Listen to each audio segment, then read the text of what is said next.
Cada uno de los despachos está buscando su toque personal a través de nuevas medidas, nuevos diseños, nueva integración y la parte más importante, nuevo diseño integrativo.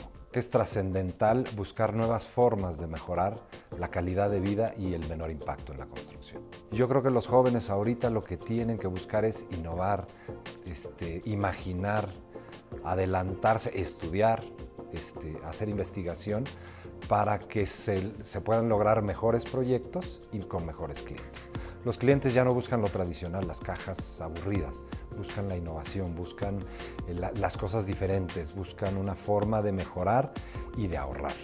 Lo primero yo diría que es atreverse a buscar, atreverse a crear, atreverse a ser diferente, a salirse un poquito de los paradigmas y lo más importante, atreverse a trabajar en equipo.